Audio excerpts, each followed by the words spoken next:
너희는 이 세대를 본받지 말고 오직 마음을 새롭게 함으로 변화를 받아 하나님의 선하시고 기뻐하시고 온전하신 뜻이 무엇인지를 분별하도록 하라.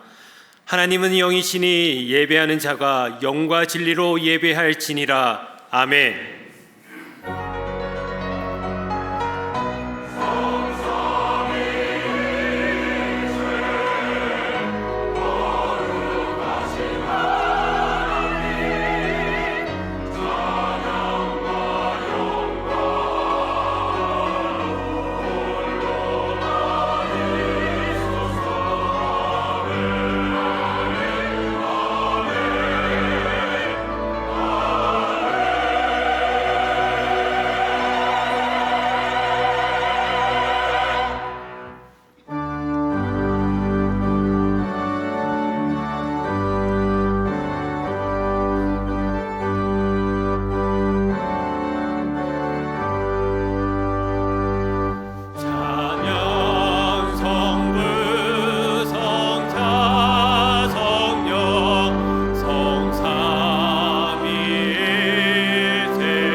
만왕의 왕이신 하나님 아버지, 지난 한 주도 하나님의 크신 은혜와 은총으로 지내게 해주셔서 감사합니다. 거룩하고 복된 주일에 주의 성전으로 나오게 하시니 감사합니다. 이 시간 우리의 마음과 성품과 힘을 다하여 예배를 드리오니 이곳에 임재하셔서 우리의 예배를 받아 주옵소서. 주 예수 그리스도의 이름으로 기원하옵나이다. 아멘. 나는 전능하신 아버지 하나님 천지의 창조주를 믿습니다. 나는 그의 유일하신 아들 우리 주 예수 그리스도를 믿습니다. 그는 성령으로 잉태되어 동정녀 마리아에게서 나시고 본디오 빌라도에게 고난을 받아 십자가에 못 박혀 죽으시고 장사된 지 사흘 만에 죽은 자 가운데서 다시 살아나셨으며 하늘에 오르시어 전능하신 아버지 하나님 우편에 앉아 계시다가 거기로부터 살아있는 자와 죽은 자를 심판하러 오십니다. 나는 성령을 믿으며 거룩한 공교회와 성도의 교제와 죄를 용서받는 것과 몸의 부활과 영생을 믿습니다. 아멘.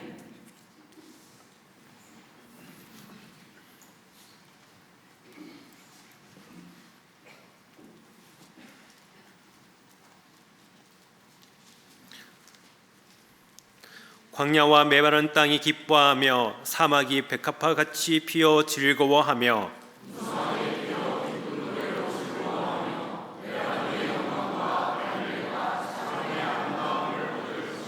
그것들이 여호와의 영광 곧 우리 하나님의 아름다움을 보리로다.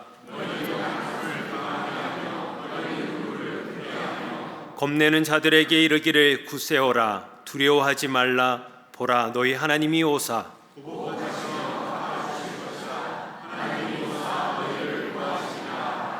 그때의 맹인의 눈이 밝을 것이며 못 듣는 사람의 귀가 열릴 것이며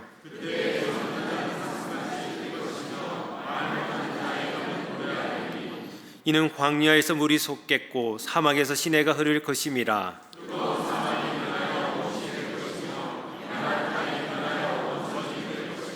승냥이에 눕던 곳에 풀과 갈대와 부들이 날 것이며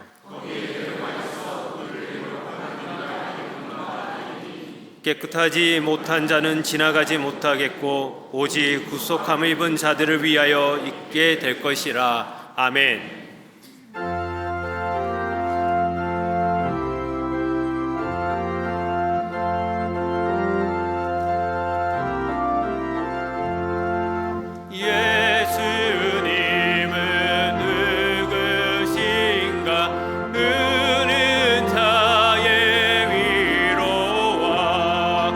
없는 자의 풍성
은혜가 풍성하신 하나님 아버지, 거룩한 주일 저희 모두가 주의 성전에 올라와 하나님께 찬양과 경배를 올려드리게 하시니 감사드립니다.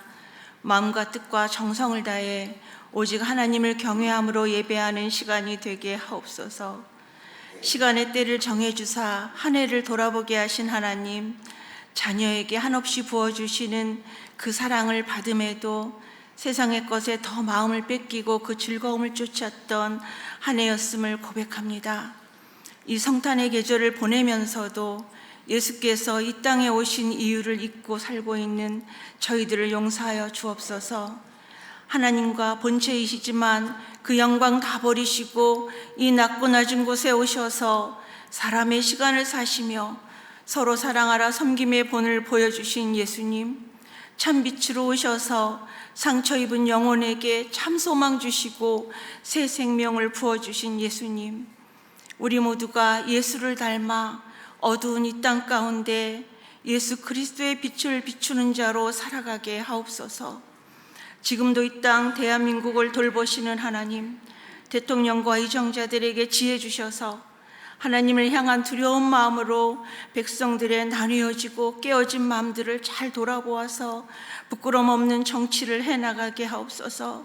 하나님, 여러 가지 갈등과 분열을 불쌍히 여기사 화목케 하신 그리스도의 사랑이 이 땅 가운데 넘쳐 흐르게 하옵소서. 복음의 빚진 나라로 많은 선교사님들을 파송하게 하신 하나님 감사드립니다. 그 어렵고 힘든 사역 가운데 건강을 지켜주옵시고 영혼을 향한 열정이 식지 않기에 필요한 부분들이 채워져서 더욱 하나님의 나라가 확장되게 하옵소서. 하나님 아버지, 저희 일산 동안교회가 올 한 해도 하나님께 열매를 올려드리게 하시니 감사합니다. 세상의 변화 속에서도 더욱 견고히 다져지는 교회 되길 원합니다.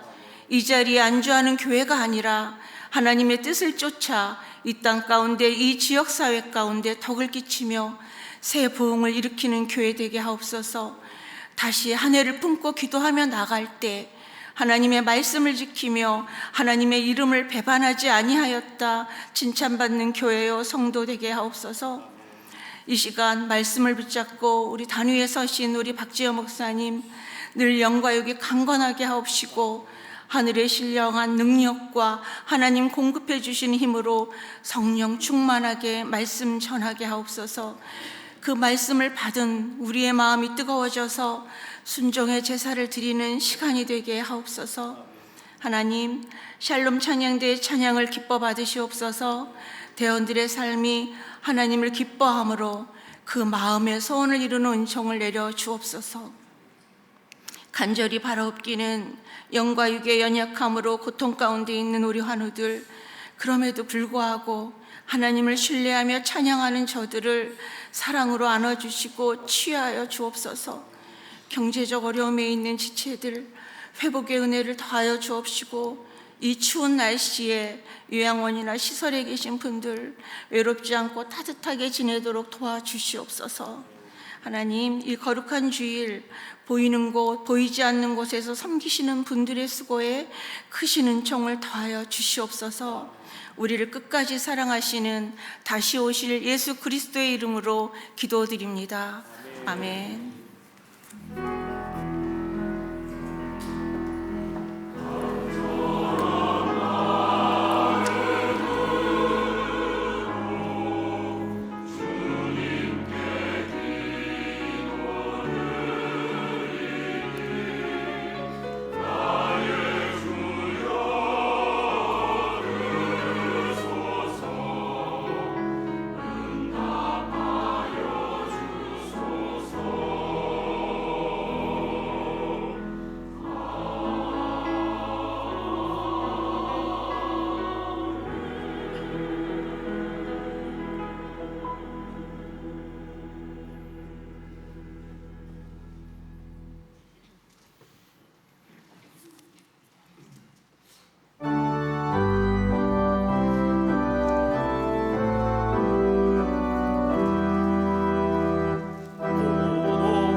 오늘 하나님께서 우리에게 주시는 말씀은 마태복음 11장 2절에서 14절까지의 말씀입니다. 마태복음 11장 2절에서 14절까지의 말씀입니다. 신약 성경 16면에 있습니다.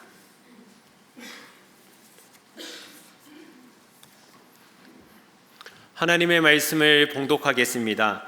요한이 옥에서 그리스도께서 하신 일을 듣고 제자들을 보내어 예수께 여짜오되 오실 그이가 당신이오니까 우리가 다른 일을 기다리오리까?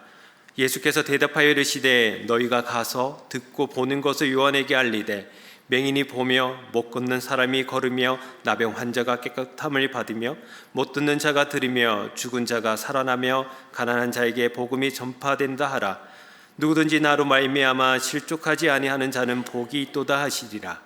그들이 떠나매 예수께서 무리에게 요한에 대하여 말씀하시되 너희가 무엇을 보려고 광야에 나갔더냐? 바람에 흔들리는 갈대냐? 그러면 너희가 무엇을 보려고 나갔더냐? 부드러운 옷 입은 사람이냐? 부드러운 옷을 입은 사람들은 왕궁에 있느니라. 그러면 너희가 어찌하여 나갔더냐? 선지자를 보기 위함이었더냐? 옳다. 내가 너희에게 이르노니 선지자보다 더 나은 자니라. 기록된 바 보라 내가 내 사자를 내 앞에 보내노니 그가 내 길을 내 앞에 준비하리라 하신 것이 이 사람에 대한 말씀이니라. 내가 진실로 너에게 말하노니 여자가 낳은 자 중에 세례 요한보다 큰 이가 일어남이 없도다. 그러나 천국에서는 극히 작은 자라도 그보다 크니라. 세례 요한의 때부터 지금까지 천국은 침노를 당하나니 침노하는 자는 빼앗느니라. 모든 선지자와 율법이 예언한 것은 요한까지니 만일 너희가 즐겨 받을진대 오리라 한 엘리야가 곧 이 사람이니라. 아멘.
샬롬 찬양대 대림절 찬양 주의 길을 예비하라 하나님께서 기뻐 받으신 줄로 믿습니다.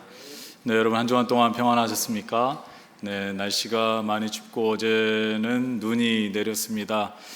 곳곳에 빙판이 있는 것 같은데 여러분들 교회 다니실 때에 특별히 조심하시기를 바라고요.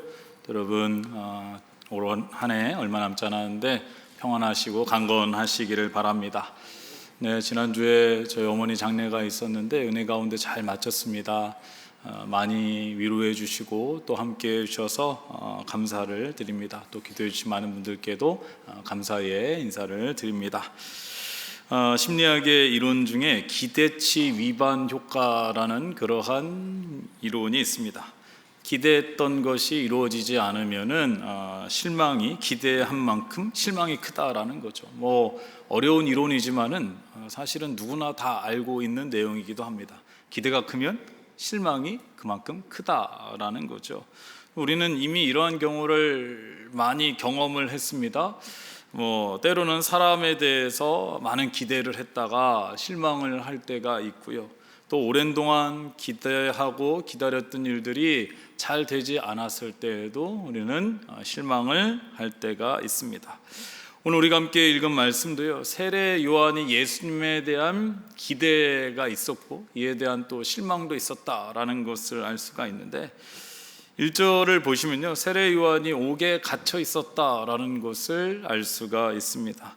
그 이유가 누가복음 3장 19절에서 20절에 나오는데 이런 말씀이 있습니다. 분봉왕 헤롯은 그의 동생의 아내 헤로디아의 일과 또 자기가 행한 모든 악한 일로 말미암아 요한에게 책망을 받고 그 위에 한 가지 더 악을 더하여 요한을 옥에 가두니라, 이렇게 말씀에 나와 있습니다. 이 분봉왕 헤롯이요, 헤롯 왕이 그의 동생인 빌립의 아내인 헤로디아와 결혼을 한 것입니다. 그러니까 이 세례 요한이 이것이 잘못된 것이다라는 것을 알려주기 위해서 헤롯 왕을 찾아가서 책망을 한 거죠. 그러자 이제 화가 난 헤롯이 세례 요한을 옥에 가두게 된 것입니다. 그리고 나서 이제 세례 요한이 옥에 갇히고 그의 제자들을 불러서 예수님을 찾아가 질문을 하게 되는데요, 그에 대한 내용이 2절에서 3절에 나와 있습니다. 2절에서 3절을 보시면은 요한이 옥에서 그리스도께서 하신 일을 듣고 제자들을 보내어 예수께 여짜오되 오실 그이가 당신이오니까 아니면 우리가 다른 일을 기다리오리까, 이렇게 말씀을 하고 있죠. 그럼 우리가 이 세례 요한이 제자들을 통해서 한 질문을 보면은 좀 당황스럽습니다. 왜냐하면은 세례 요한은요, 사람들에게 말하기를 나는 예수 그리스도의 신조차 들지 못하는 그러한 작은 자다라고 이야기를 했죠. 또 예수님께서 오시면은 하나님의 나라가 임하게 될 것이니 회개하라, 천국이 가까이 왔다, 이렇게 선포도 하고요. 또 요단강에서 세례도 베풀었습니다. 그런데 이제 와서 세례 요한이 예수님께 오실 그이가 당신입니까? 아니면은 다른 사람을 기다려야 됩니까? 이렇게 질문을 하니까 잘 이해가 되지 않는 것입니다. 그러나 우리가 세례 요한의 상황을 다시 한번 잘 생각해 보면은요, 지금 세례 요한은 캄캄한 감옥에 갇혀 있죠. 언제 죽을지 모르는 그러한 상황 가운데 있습니다. 그런데 이 세례 요한은 예수님께서 메시아인 것을 알고 있죠. 예수님의 능력도 알고 있습니다. 그리고 어려서부터 친하게 지냈죠. 예수님보다 6개월 먼저 태어났으니까요, 정말 형제처럼 그렇게 지냈을 것입니다. 그러면은 이 세례 요한이 옥에 갇혀 있는 것을 예수님께서 안다면은 기적을 베풀어서라도 감옥 문이 열리게 해서라도 나를 꺼내줘야 되는 것은 아닌가라는 그러한 생각을 하고 있다라는 거예요. 그렇지 않으면은 예수님께서 이 땅에 메시아로 오셨다면은 이 로마의 압제로부터 우리를 구원해 줄 텐데 이것이 하루속히 빨리 이루어져서 이 로마로부터 압제로부터 구원해 주시면은 당연히 옥에 있던 이 세례 요한도 풀려나게 될 것이니까 빨리 그 일을 행하셨으면 좋겠다라는 기대와 바람이 있었던 겁니다. 그래서 예수님께 찾아가서 그렇게 물어보는 겁니다. 언제까지 기다려야 되는 겁니까? 혹시 감옥에 있는 이 세례 요한을 잊은 것은 아닙니까? 이렇게 예수님께 물어보라는 거예요. 그러자 예수님은 요한의 제자들에게 말씀하십니다. 여러분 4절에서 5절을 보시기 바랍니다. 예수께서 대답하여 이르시되 너희가 가서 듣고 보는 것을 요한에게 알리되 맹인이 보며 못 걷는 사람이 걸으며 나병 환자 깨끗함을 받으며 못 듣는 자가 들으며 죽은 자가 살아나며 가난한 자에게 복음이 전파된다 하라, 이렇게 말씀하고 있죠.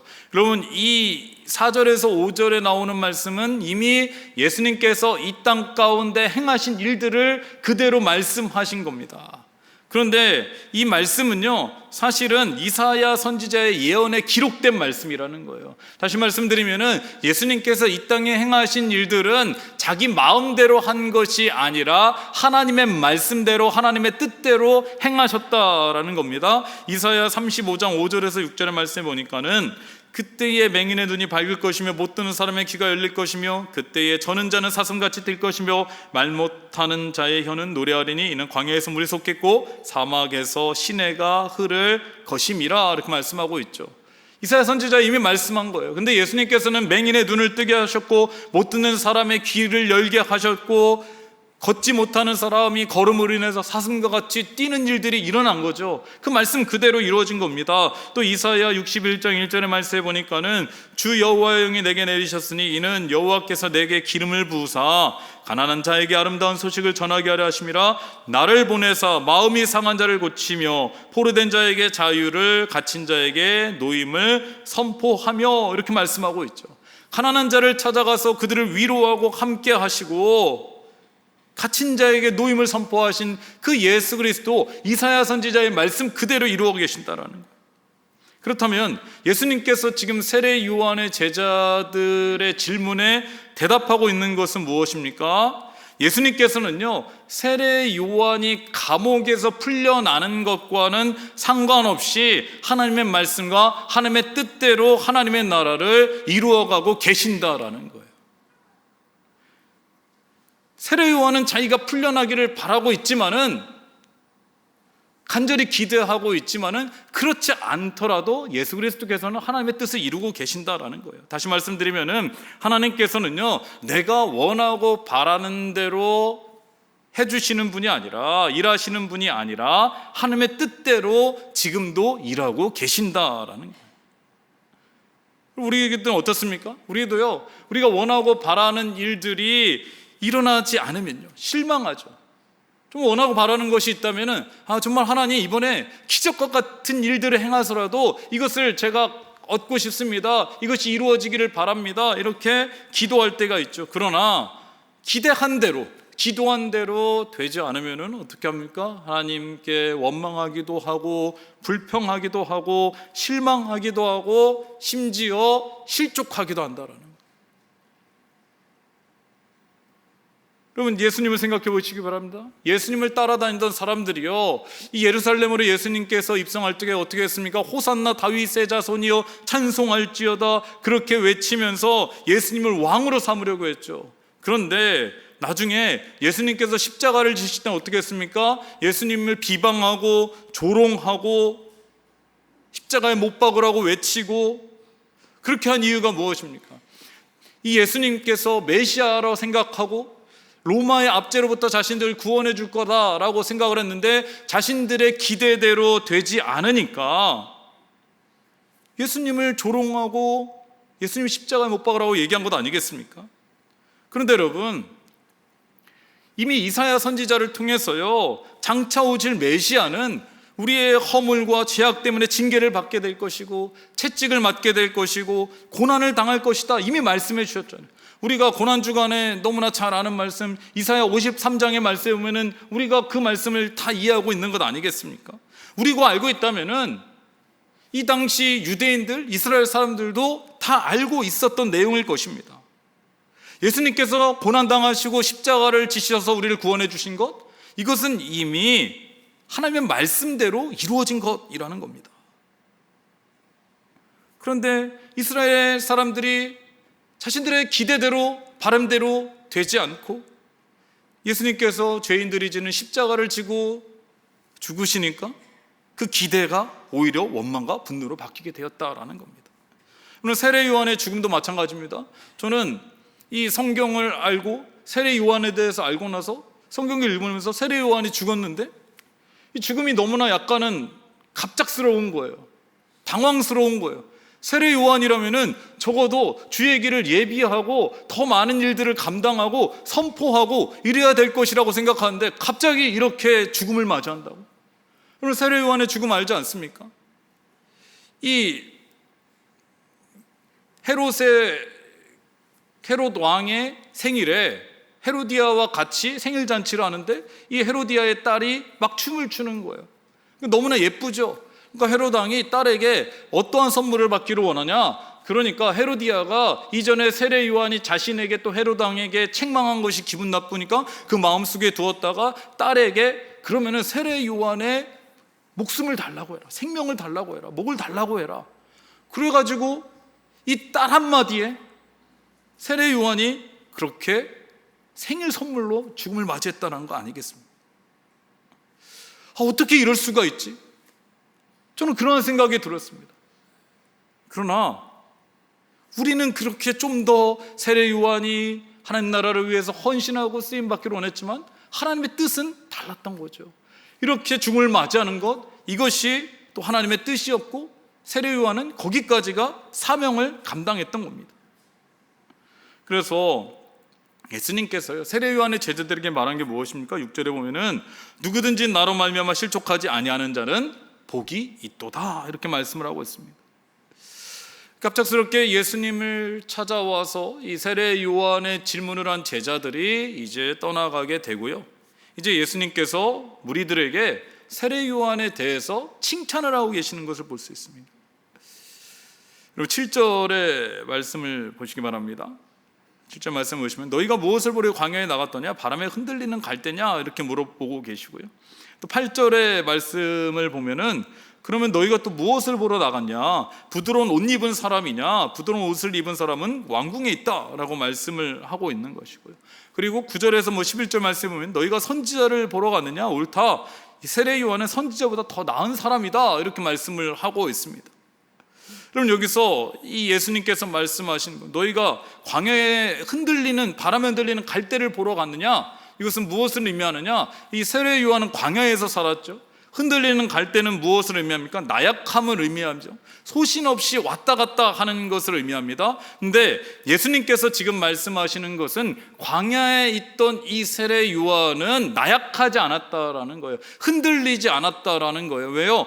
이 세례 요한이요 헤롯에게 가서 그 헤롯이 헤로디아와 결혼한 것을 책망하는 것, 이것은 대단한 용기입니다. 쉽지 않은 결단이죠. 왕의 말 한마디면 감옥에도 갈 수 있을 뿐만 아니라 죽을 수도 있는데 죽음을 무릅쓰고 그것이 잘못되었고 하나님의 뜻이 아니라는 것을 담대하게 말할 수 있는 것, 이것은 선지자로서의 사명을 감당했다라는 거죠. 뿐만 아니라 또 부드러운 옷을 입은 사람이냐, 부드러운 옷을 입은 사람은 왕궁에 있느니라 이렇게 말하고 있죠. 여러분 세례 요한은요 광야에서 이 털옷을 입고 메뚜기와 석청을 먹으면서 불편한 생활을 했습니다. 여러분 세례 요한은요 제사장 집안이었기 때문에 그냥 편안하게 제사장의 사명을 감당할 수도 있었습니다. 제사장으로서 성전과 왕궁을 오가면서 그렇게 쉬운 삶을 살 수도 있었지만은 세례 요한은 하나님의 말씀대로 주의 길을 예비하는 선지자의 길을 선택했다라는 거예요. 사람들에게 이 당시에 주도권을 가지고 있던 바리새인과 서기관들에게 독사의 자식이라고 말하는 거예요. 회개하라고 말하는 거 쉽지 않다라는 거예요. 그렇기 때문에 세례 요한은 11절의 상반절을 보면은 여자가 낳은 자 중에 세례 요한보다 큰 이가 없다라고 말해요. 이보다 큰 사람이 없다. 이보다 큰 칭찬이 어디 있겠습니까? 우리가 보았을 때는 어떻게 세례 요한이 이렇게 질문할 수 있지? 라고 생각할 수도 있죠. 어떻게 예수님을 의심할 수 있을까? 이렇게 생각할 수도 있고 이 세례 요한에 대해서 실망할 수도 있을지 모르지만 예수님은 오히려 칭찬을 하셨다라는 거예요. 그리고 왜 예수님께서 이렇게까지 세례 요한을 칭찬하셨을까요? 예수님은요 사람의 연약함을 알고 계신 것입니다. 세례 요한은 그 누구보다 선지자로서 이제까지 흔들림 없는 믿음과 신앙을 가지고 사명을 감당했다라는 거죠. 세례 요한이 그 제자들을 통해서 예수님을 찾아와 질문을 했다고 해서 이제까지 그가 가지고 있었던 믿음과 사명, 이런 것을 다 폄하해서는 안 된다라는 거예요. 이것을 가지고, 하나의 질문을 가지고 세례 요한을 판단하지 말라는 겁니다. 여러분, 우리 중에 흔들리지 않는 사람이 어디 있겠습니까? 때로는 우리의 믿음도 흔들릴 수 있어요. 그리고 우리도 때로는 하나님의 뜻을 의심할 수도 있습니다. 하나님께 실망할 수도 있습니다. 그리고 우리 중에 모든 상황에서 하나님께 감사하고 기뻐할 수 있는 사람이 어디 있겠습니까? 하나님의 말씀에 주저하지 않고 항상 순종할 수 있는 사람이 어디 있겠습니까? 이것이 우리의 실존 아니겠습니까? 그런데 그래도 세례 요한은 다른 사람보다 낫다라는 거예요. 그렇다면은 하나님을 향한 우리의 바람과 기대가 어긋났을 때, 또 하나님 앞에 실망했을 때에 우리는 어떻게 해야 하느냐? 오늘 세례 요한을 통해서 우리는 두 가지를 배울 수가 있습니다. 첫째는 하나님께 나아가 물어볼 수 있어야 한다라는 거죠. 여러분, 세례 요한이요, 우리 앞으로 장차 오실 이가 당신입니까? 아니면은 다른 사람을 기다려야 됩니까? 라는 물음표가 있었어요. 그러면 그 물음표를 가지고 그대로 있었던 것이 아니라 제자들을 통해서 예수님께 다시 물어보았다라는 겁니다. 이것은 무엇을 의미합니까? 세례 요한이요, 지금 감옥에 갇혀 있다 보니까 하나님 말씀을 잊은 거일 수도 있어요. 분별력이 약간은 흐트러졌을 수도 있습니다. 그렇기 때문에 다시 한번 예수님께 나아가서 예수님이 누구신지 하나님의 뜻을 깨닫고 또 준비할 수 있어야 된다라는 거예요. 우리도 마찬가지죠. 우리도 갑작스럽게 어려운 일을 당하거나 또 힘든 일이 있거나 고난을 겪게 되면은 이제까지 믿음을 잘 가지고 있다가도 흔들릴 수가 있잖아요. 그럴 때 다시 한번 주께로 나아갈 수 있어야 된다라는 거예요. 하나님, 여기 하나님의 뜻이 무엇입니까?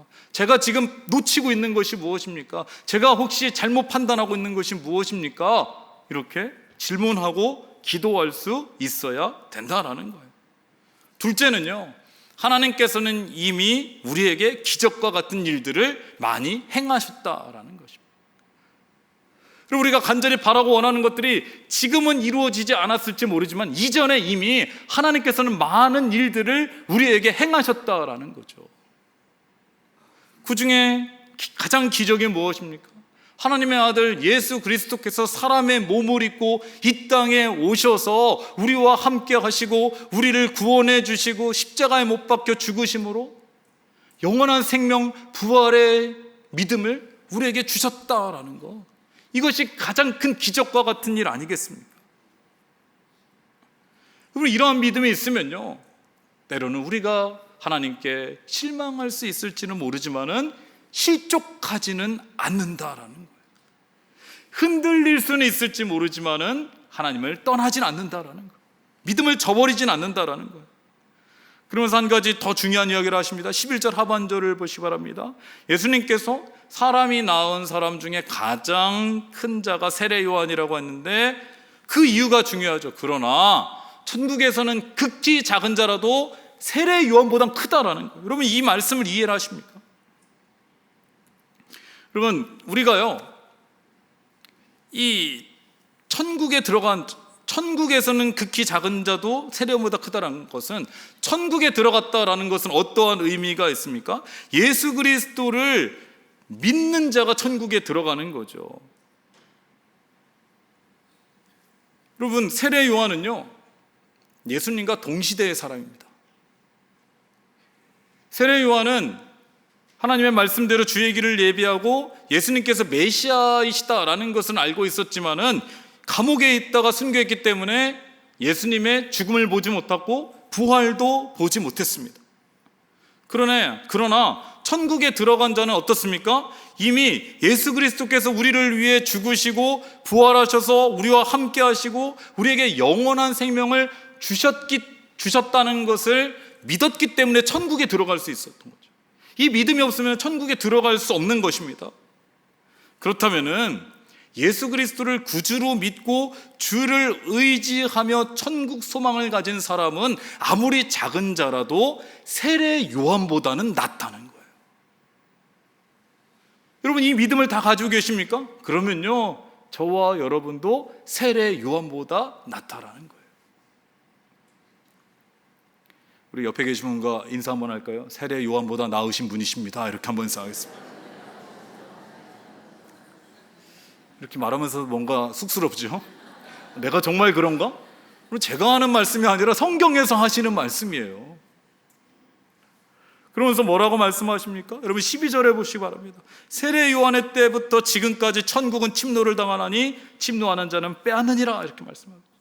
그러면 세례 요한은 알지 못하지만은 우리는요, 우리를 구원해 주신 하나님의 은혜와 사랑을 알고 있죠. 임마누엘, 우리와 함께 하신 예수님을 믿고 있습니다. 성령의 위로하심을 경험하게 된다면은 여러분, 내가 기대하고 바라는 대로 되지 않더라도, 또한 고난과 어려움과 역경이 있을 때에도, 슬픔과 아픔 가운데 있을 때에도 우리는 주께서 함께 하심을 믿고 주의 말씀을 통해서 하나님의 뜻을 알게 되고 주의 성령으로 위로함을 받고 힘과 능력을 얻을 수가 있다라는 거예요. 여러분, 어떠한 땅을 빼앗으려면요, 전투적으로 해야 돼요. 적극적으로 해야지 그 땅을 빼앗는 것 아니겠습니까? 참 어려운 말씀인데요. 세례 요한의 때부터 지금까지 천국은 침노를 당하는, 침노하는 자는 빼앗느니라, 이렇게 말씀하고 있는데 이것은 무엇을 의미하느냐면요, 여러분, 우리가 어렵고 힘든 가운데 있을 때 우리의 삶을 살아가면서 적극적으로 주를 찾고 의지하면 할수록 천국이 더 가까워지고 하나님의 은혜를 누리게 되고 천국이 우리께 된다라는 거예요. 그래서 예수 그리스도를 믿는 자, 천국의 소망을 가진 자, 주를 찾고 의지하면 할수록 하나님의 더 큰 은혜와 위로를 경험하게 될 것이다, 이것을 말씀하고 있는 것입니다. 그렇지 않겠습니까? 어려움과 고난 가운데 있을 때에, 정말 감옥같이 깜깜한 그러한 앞이 보이지 않는 상황 가운데 있을 때에 하나님을 의지하고 예수님께서 함께 하심을 믿고 기도하는 자와 그렇지 않은 자의 천국의 차이는 있지 않겠습니까? 이번에 갑작스럽게 저희 어머니께서 별세를 하셔서 장례를 잘 마쳤는데요, 저희 어머니께서는 평상시에 건강이 그렇게 좋지는 않으셨습니다. 위임식에 오시고 싶으셨는데 오시지 못했고, 그렇지만은 좀 거동도 불편하셨고, 그래서 지난주에 저희가 제 아내랑 제가 찾아뵙고 또 병원에 모시고 갔을 때 이 여러 가지 검사를 했을 때 수치가 다 괜찮으셨어요. 그리고 조금 기력이 없으셨지만은 괜찮으시다, 이렇게 생각하고 올라왔는데, 이제 인도네시아 선교를 마치고 나서 다시 찾아뵈야 되겠다, 이렇게 생각을 했는데 갑자기 월요일 새벽 5시에 아버지로부터 연락이 오고 어머니께서 숨을 잘 못 쉬시고 눈을 잘 못 뜨시고 힘들어 하신다라는 그러한 소식을 듣고 119에 전화를 하고, 그 시간이 새벽 5시였고 이제 8시에 별세를 하셨습니다. 너무나 갑작스럽게 그렇게 이제 하나님의 품으로 떠나셨는데요, 정말 너무나 갑작스럽게 불과 몇 시간 만에 어머니의 이 별세 소식을 듣고 너무나 큰 아픔과 슬픔이 있었습니다. 근데 제가 장례 과정을 통해서 아는 것은, 만약에 내가 예수 그리스도를 믿지 않고 부활의 믿음과 신앙이 없었다면 이 슬픔을 어떻게 감당할 수 있었을까? 그리고 함께 하는 분들의 기도와 위로가 없었다면 이 모든 과정을 견디기 참 어려웠겠다라는 그러한 생각을 했습니다. 장례 중에도 여러 생각이 들었는데요, 제가 지난주에 설교가 종말 설교였잖아요. 그 설교가 하나님께서 나를 준비시키신 것은 아닌가라는 그러한 생각도 하게 됐고요, 어머니가 건강이 좋지 않으시니까 오랜 동안 기도한 것은 어머니께서 너무 고통스럽지 않게, 오랜 동안 힘들지 않게 하나님의 부르심을 받으셨으면 좋겠다. 주무시다가, 우리 그렇게 기도하지 않습니까? 주무시다가 그렇게 하나님의 부르심 받았으면 좋겠다 했는데 그 기도에 하나님께서 응답해 주셨고, 또 제가 인도네시아를 떠나기 전에 이 소식을 받고 또 장례를 할 수 있었던 것, 이 모든 것이 은혜이고 감사의 제목이었습니다. 물론 마음속으로는 어머니께서 조금 더 우리 가족 곁에 계셨으면 좋겠다라는 그런 간절한 바람도 있었죠. 그러한 기도도 했습니다. 이 위기를 잘 넘기시기를 바라는 그러한 기도도 했지만, 내 뜻대로 된 것이 아니라 하나님의 뜻대로 되었구나라는 그러한 생각도 하게 되었습니다. 물론 아픔과 슬픔이 제 마음 가운데 있죠. 어머니께 더 잘해드렸어야 된다라는 그러한 죄송한 마음, 안타까운 마음도 분명히 제 마음속에 남아있고요. 앞으로 어떻게 해야 되나 그러한 걱정이 되기도 합니다. 그러나 그럴 때마다 부활이요 생명이 되시는 예수 그리스도를 바라보게 되는 것입니다. 또 하나님 앞에 기도하게 되는 것이죠. 분명한 것은 하나님께서는 여전히 나를 사랑하시고 하나님의 뜻대로 나의 삶을, 우리의 인생을 이끌어가고 계신다라는 믿음으로 하나님 앞에 나아가게 된다라는 것입니다. 그런데요, 이 고백이 제 고백일 뿐만 아니라 저와 여러분의 고백인 줄로 믿고요, 저와 여러분의 믿음이고 신앙인 줄로 믿습니다. 사랑하는 여러분, 우리 이제 대림절 세 번째 주일을 맞이하게 됩니다. 우리가요, 우리의 기대대로 바람대로 되지 않는다고 해서 너무 실망하지 않기를 바랍니다. 실족하지 않기를 바랍니다. 갈 때와 같이 우리의 믿음이 흔들리지 않기를 바랍니다. 하나님께서는요, 하나님의 방법대로, 하나님의 뜻대로 우리의 인생을 이끌어가고 계시는 줄로 믿습니다. 우리의 주어진 자리에서요, 세례 요한과 같이 흔들리지 않고 묵묵하게 주의 사명을 감당할 수 있기를 바랍니다. 때로는 감옥과 같이 캄캄하고 앞이 보이지 않고 두려움 가운데 있을 때에도 임마누엘, 주께서 우리와 함께 하신다라는 믿음을 가지고 더 주를 의지하며 기도하며 나아갈 수 있기를 주님의 이름으로 축원합니다. 다 함께 기도하겠습니다. 하나님 아버지, 우리 인생을 살아가면서 우리의 기대와 바람대로 이루어지지 않을 때에도 우리가 하나님을 원망하거나 실족하는 것이 아니라 세례 요한처럼 연약함 속에서도 하나님께 묻고 하나님의 뜻을 신뢰하는 믿음을 갖게 하여 주시옵소서. 감옥과 같은 상황과 앞이 보이지 않는 깜깜한 순간에도 임마누엘로 함께 하시는 예수 그리스도를 붙들게 하시고 대림절 세 번째 주일을 보내는 우리 모두가 흔들리지 않고 맡겨진 자리에서 주의 사명을 묵묵히 감당하게 하여 주시옵소서. 예수님의 이름으로 기도드리옵나이다. 아멘.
하나님 아버지 감사합니다. 지난 한 주간도 하나님 은혜 가운데 살게 하시고 오늘 거룩한 주일 대림절 세 번째 주일 주님 앞에 나와 예배드리며 하나님께 영광 돌리게 하여 주심에 참으로 감사를 드립니다.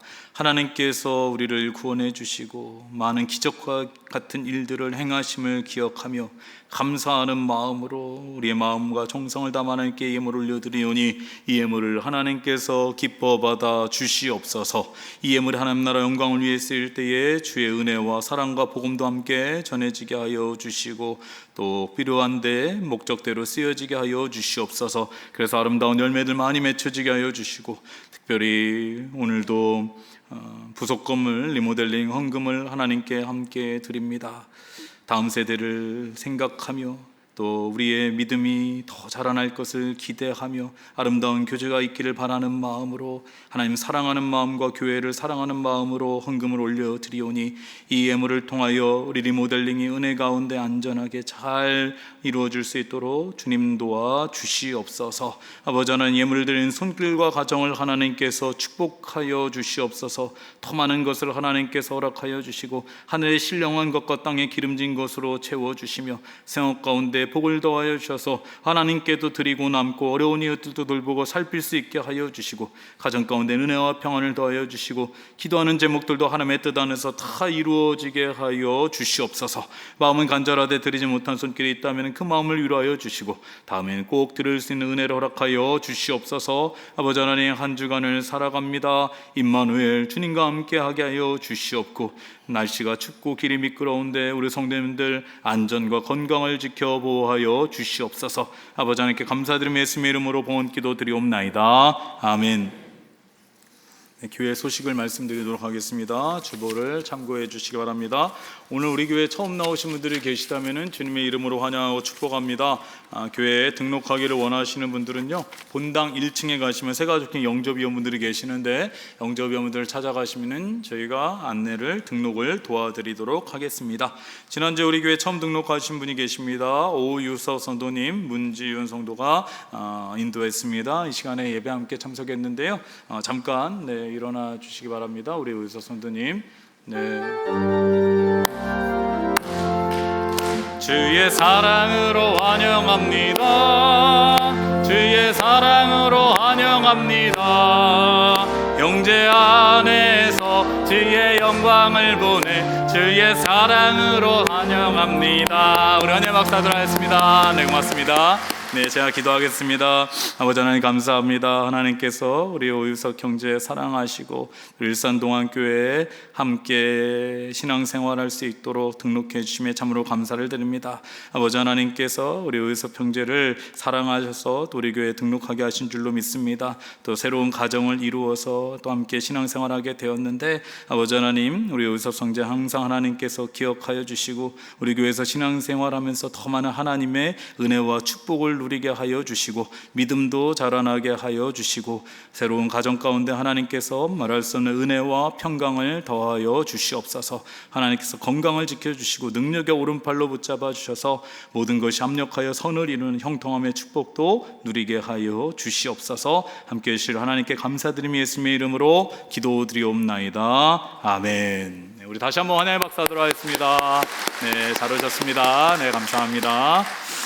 네, 계속해서 저희가 교회 소식을 말씀드리도록 하겠습니다. 오늘 찬양 예배는 새로운 찬양팀의 대림절 특별 순서가 있습니다. 여러분들 많이 참석하셔서 우리 새로운 찬양팀이 몸으로 하나님께 영광 돌릴 때에 여러분들 많이 은혜 받으시고 또 격려해 주시면 감사하겠습니다. 이번 주 금요기도회가 있습니다. 올해 마지막 금요기도회입니다. 여러분들 많이 함께 참석하셔서 뜨겁게 기도하고 그래서 기도로 올 한 해를 잘 마무리하실 수 있기를 바랍니다. 리모델링 안내입니다. 2020년 1월 31일까지 부속 건물, 행정동과 부속 건물 리모델링이 있습니다. 여러분 안전하게 은혜 가운데 잘 공사가 맞춰질 수 있도록 기도해 주시고요. 이를 위해서 저희가 특별 헌금을 함께 하고 있습니다. 계좌로도 가능하고요. 또 직접 내실 수도 있습니다. 계좌번호는 저희가 헌금 내는 계좌번호랑 같고요. 그 앞에 건축이라고 쓰시고 이름 쓰시고 생년월일 맨 앞자리를 쓰시면 되겠습니다. 여러분들 많이 지난주에도 헌금해 주셔서 감사를 드리고요. 우리가 함께 하는 마음으로 교회를 사랑하고 또 하나님 사랑하는 마음으로 또 다음 세대에 대한 기대하는 마음으로 헌금을 하면은 또 하나님께서 더 아름답게 채워 주실 줄로 믿습니다. 네, 유아 세례 교육 안내입니다. 유아 세례 교육이 오늘 오후 2시 30분 잠옷실에서 있고요. 세례 유아 세례식은 이번 12월 25일입니다. 성탄주일 오전 11시 예배에 있습니다. 여러분 신청하신 분들 유아 세례 신청하신 분들은 오늘 꼭 교육을 받으실 수 있기를 바랍니다. 신입 교사를 모집하고 있습니다. 신청은 14일, 21일, 28일 주일 문화센터 1층에서 신청하시거나 우측에 QR코드로 신청하실 수가 있고요. 등록한 지 6개월 이상 되셔야 이제 교회에서 봉사하실 수가 있습니다. 신입 교사로 봉사하고 싶으신 분들은 문화센터 1층에서 또는 우측 QR코드로 신청해 주시기를 바랍니다. 2026년 달력이 나왔습니다. 벽걸이용과 탁상용 두 가지가 나왔는데요. 이번에는 한 가정당 탁상용 달력 하나, 벽걸이용 달력 하나를 함께 드리도록 하겠습니다. 그러니까 두 개를 받아가시면 됩니다. 그 대신에 한 분당 하나가 아니라 한 가정당 하나입니다. 네, 한 명씩 다 받아가시면 부족하고요. 한 가정당 하나씩 받아가시면 딱 맞을 것 같습니다. 네, 가족이 잘 합의를 하셔야 되는데요. 집에 갔더니 남편도 받고 아내도 받고 이러면은 되돌려 주셔야 됩니다. 네, 그렇지 않으면 부족할 수 있으니까요. 한 가정당 하나씩 아니면은 벽걸이는 필요 없다 하시는 분은 그냥 작은 거를 가져가시면 되고 탁상용 달력을 가져가시면 되고요. 그래서 나가실 때 달력을 받아가시면 되겠습니다. 네, 가브리엘 기도회가 있습니다. 18일 목요일 예능교회에서 있고요. 교회에서는 5시에 출발하도록 하겠습니다. 하반기 로덴카페 수익금 180만 원을 경진부 사회참여활동과 성경학교 비용으로 사용하기 위해서 저희가 드리도록 하겠습니다. 우리 경진부를 위해서도 여러분 많이 기도해 주시기를 바라고요. 네, 별세자 광고입니다. 저희 어머니께서 지난주에 별세하셔서 은혜 가운데 장애를 마쳤습니다. 함께 해주셔서 감사드리고요.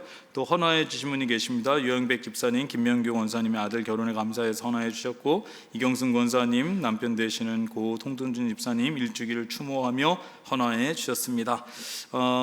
좀 아쉬운 소식인데요. 우리 교회에서 주일학교 청소년부를 함께했던 우리 백석진 전사님 그리고 초등부 최종권 전사님이 이제 오늘까지 해서 우리 교회의 사역을 마치고 이제 다음 주부터는 다른 곳에서 임지가 정해져서 사역을 하게 됩니다. 백석진 전사는 노프트 광성교회 중등부고요. 최종권 전사는 명락교회 유년부에서 이제 새로운 사역을 시작하게 됩니다. 그동안 정말 많이 수고했고 헌신했는데 여러분 많이 위로도 해주시고 또 격려도 해주시고 기도해 주시면은 감사하겠습니다.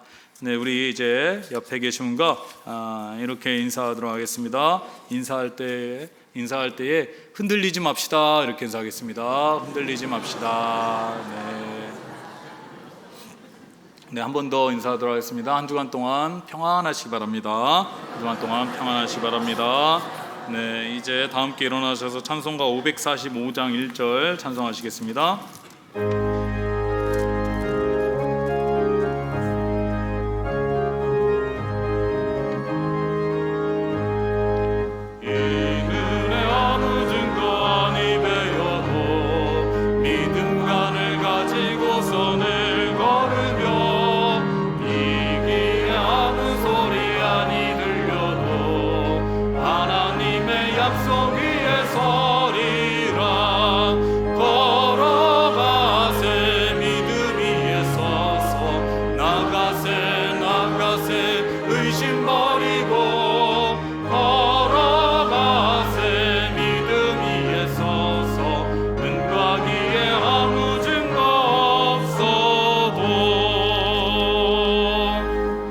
우리 주 예수 그리스도의 은혜와 무한하신 아버지의 사랑하심과 성령님의 감동 감화하시고 우리 가운데 교제 교통하심이 바라고 원하는 대로 이루어지지 않더라도 하나님께서는 하나님의 나라를 이루어가고 계심을 믿고 진실하신 하나님 의지하며 각자의 삶의 자리에서 맡긴 사명을 잘 감당하기를 간절히 소원하는 이 자리에 예배하는 그 가정에서 예배드리는 일산동 함께 성김들 위해 그 가정 위의 삶의 자리에 모든 기도 제목 가운데 지금 영혼까지 함께 하시기를 간절히 축원하옵나이다. 아멘.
부모님께 명함께